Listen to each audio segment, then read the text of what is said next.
The night was cold, and the city never seemed to sleep. For Sara, a single mom working late as a ride-hailing driver, it was just another exhausting shift. Bills were piling up, her daughter needed new school supplies, and every mile she drove felt like carrying the weight of the world. Just when she thought of calling it a night, her phone buzzed with another request. The pickup location was outside a luxury nightclub, the kind of place she could never imagine stepping into. With a sigh, she drove over, expecting yet another loud, entitled passenger. As she pulled up, a tall man stumbled toward her car. His expensive suit was slightly rumpled, his tie hanging loose, and the sharp smell of alcohol clung to him. He slurred a few words, struggling to open the door until Sara reached over and helped. "Take me home," he muttered, falling into the back seat. Sara glanced at him through the mirror. Handsome, undeniably so, even in his drunken state. His face was familiar, one she had seen in newspapers and on TV.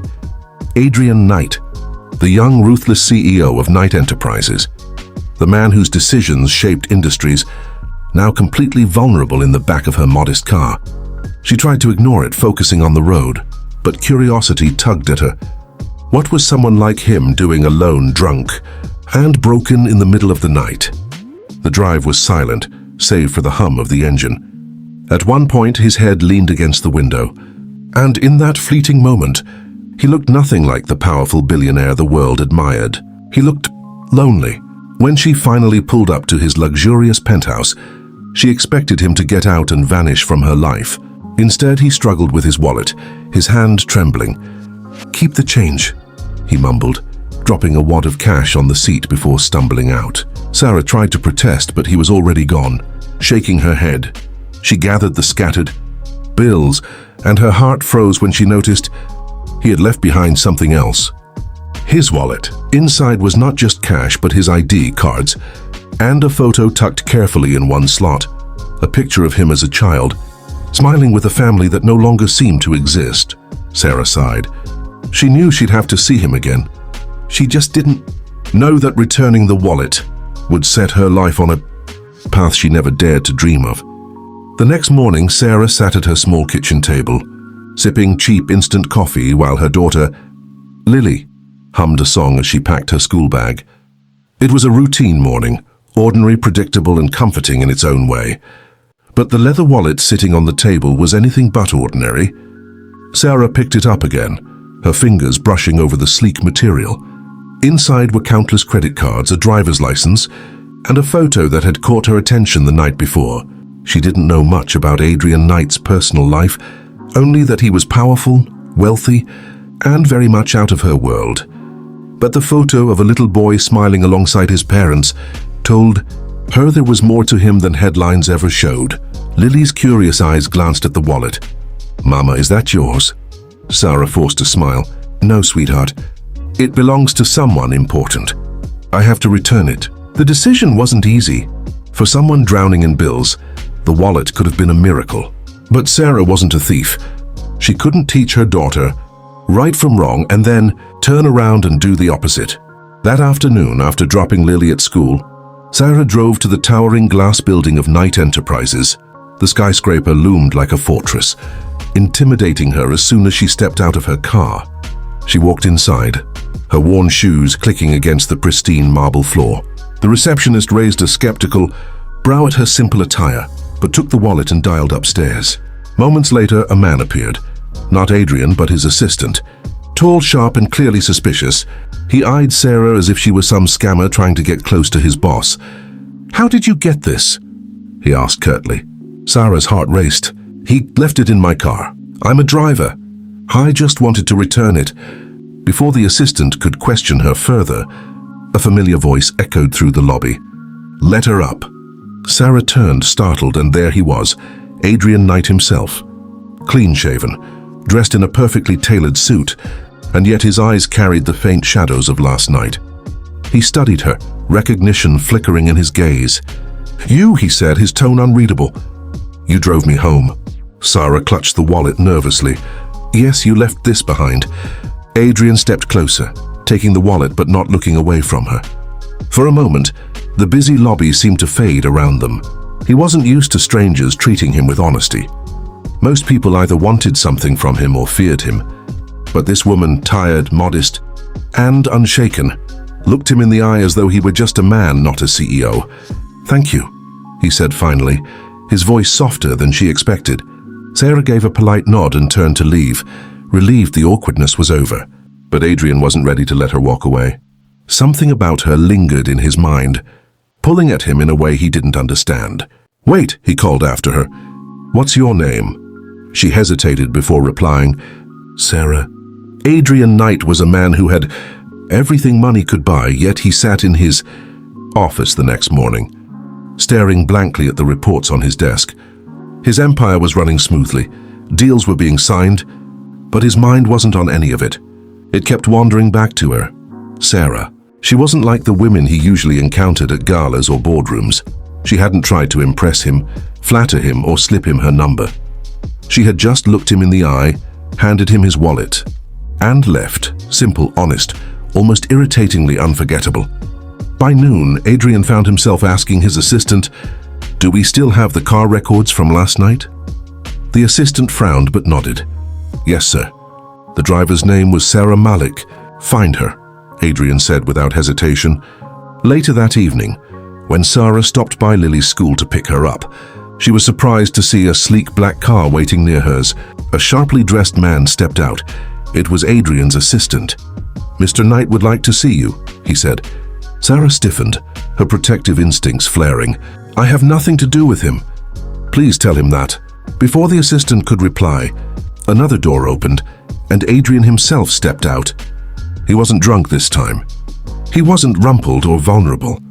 He looked every bit the powerful CEO, yet when his eyes fell on Sara, there was something softer in them. "Relax," he said, his tone calm. "I'm not here to cause trouble. I just wanted to thank you properly." Sara crossed her arms. "You already did. We're even." But Adrian wasn't convinced. He glanced at Lily, who was peeking curiously from behind her mother. "Is this your daughter?" he asked gently. Sara nodded warily.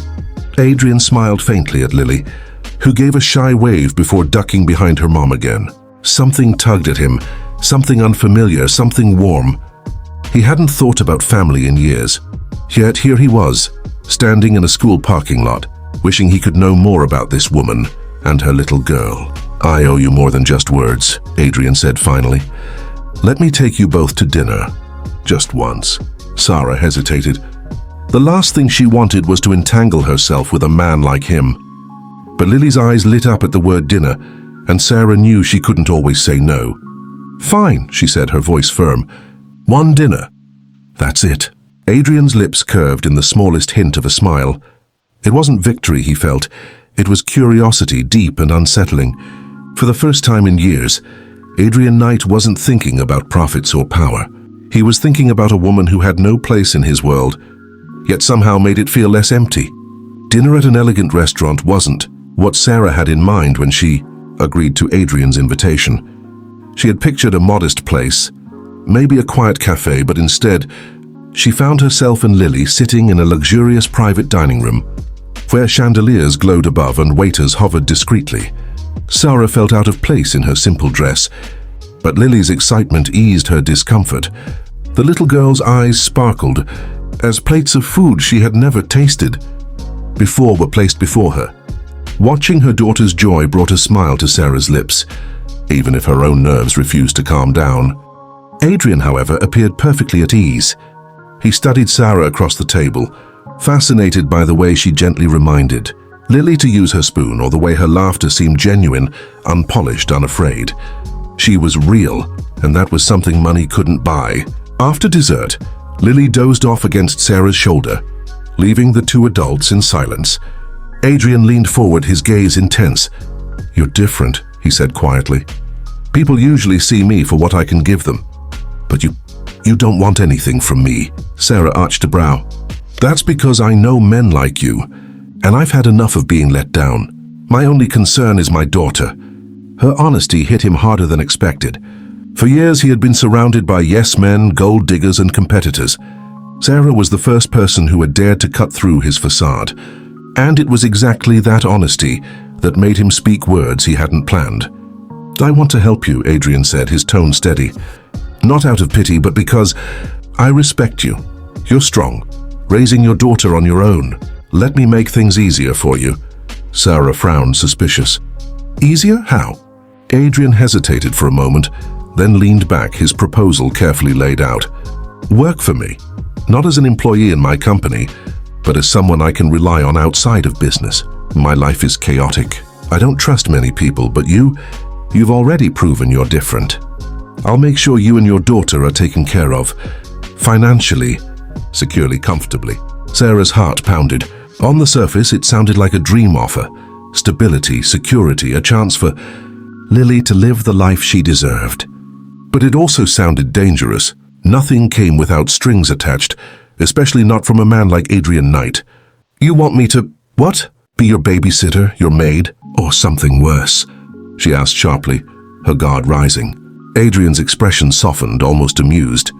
"No, I don't want to own you, Sara. I just don't want to lose the one person who has made me feel human in a very long time." The sincerity in his voice startled her. She couldn't answer. She didn't know if she could trust him or herself. All she knew was that her once simple life had suddenly become dangerously complicated. Weeks passed, and somehow Sara found herself woven into Adrian's world. At first it was awkward, him offering help, her refusing out of pride. But slowly the walls began to crack. He didn't force luxuries on her. Instead, he showed up in simple ways, attending Lily's school recital when Sara thought no one else would, helping carry groceries to her small apartment, or sitting with them on the worn couch while Lily told stories with endless excitement. Adrian was a man used to boardrooms and billion-dollar deals. Yet in Sara's tiny kitchen, eating homemade soup, he felt something he hadn't felt in years: peace. For Sara, it was harder to accept. Every time Adrian looked at her with warmth, she reminded herself he was a CEO, and she was just a struggling single mom. His world was full of people who would never understand hers. Yet against her will, her heart began to betray her. One night after a long day, Adrian drove Sara and Lily home. When Lily fell asleep in the back seat, Sara turned to thank him and found him already watching her. "You don't have to keep doing this," she whispered. "You don't owe me anything." Adrian's gaze softened. "Maybe I don't, but I want to. You've given me something no one else has." "And what's that?" she asked, her voice trembling. He smiled faintly. "A reason to come home to something real." The words hung in the air, heavy with unspoken truth. Sara's heart raced, but before she could respond, Lily stirred, breaking the moment. Sara quickly turned away, clutching her daughter, afraid of what her heart wanted to say. But not everyone approved of their growing closeness. Rumors started spreading. Adrian seen with a woman far below his status. Board members whispered, tabloids speculated, and even Sara's neighbors began to talk. Some accused her of being a gold digger. Others warned her that men like Adrian never stay. Sara tried to pull back, terrified of ruining both their lives, but Adrian wasn't about to let her slip away. One evening, after another round of harsh rumors in the press, he showed up at her door. "You're scared," he said, his voice low but firm. "But I don't care what anyone says. You and Lily matter to me. That's all I need." Sara's eyes filled with tears. For the first time, she realized he wasn't just a drunk man she once drove home. He was someone willing to fight for her. The storm hit harder than Sara expected. Overnight, the tabloids plastered her face across headlines. CEO's secret lover exposed, and gold digger targets billionaire. Neighbors whispered cruel things when she walked. Lily to school, and even at her second job, co-workers looked at her differently. For the first time, Sara wondered if she had made the worst mistake of her life, letting Adrian into her world. She tried to distance herself, pulling back from his calls and visits. "This isn't good for Lily," she told herself. "He belongs in his world. I belong in mine." But Adrian wasn't a man who gave up. One evening, after a particularly harsh article accused Sara of trapping him with her daughter, Adrian stormed into the boardroom of Knight Enterprises. His executives waited for him to deny the rumors, to dismiss her as a fling. Instead, he stood tall, his voice sharp but steady. "Yes," he declared, "Sara is part of my life, And if anyone here has a problem with that, you're free to walk out, because she and her daughter are my family now." The room fell silent. It was the first time Adrian had ever let emotion pierce through his ruthless reputation. Meanwhile, Sara sat in her small apartment, tears streaking her cheeks, convinced Adrian would eventually bow to pressure. But then her phone buzzed, and there he was, standing outside her door, drenched from the rain. She opened the door, her breath catching. "Adrian, why are you here?" His eyes burned with determination. "Because I won't let you go. I don't care about the gossip, the board, or the world. I only care about you and Lily, if you'll let me. I want to give you both a home, a life without fear, without struggle, not because I pity you, but because I love you." Sara's tears fell freely as Lily peeked from behind her, sleepy-eyed but smiling when she saw Adrian. At that moment, all her doubts melted. He wasn't just a CEO, and she wasn't just a single mom. They were two broken souls who had found wholeness in each other. She stepped closer, her voice breaking. "Then don't ever leave us." He pulled her into his arms. The rain still falling outside, but inside, warmth wrapped around them like a promise. From that night forward, Sara was no longer the lonely single mom who drove strangers home for survival. She was the woman who had captured the heart of a man everyone thought untouchable, and together, with Lily between them, they built a new beginning neither of them had dared to dream.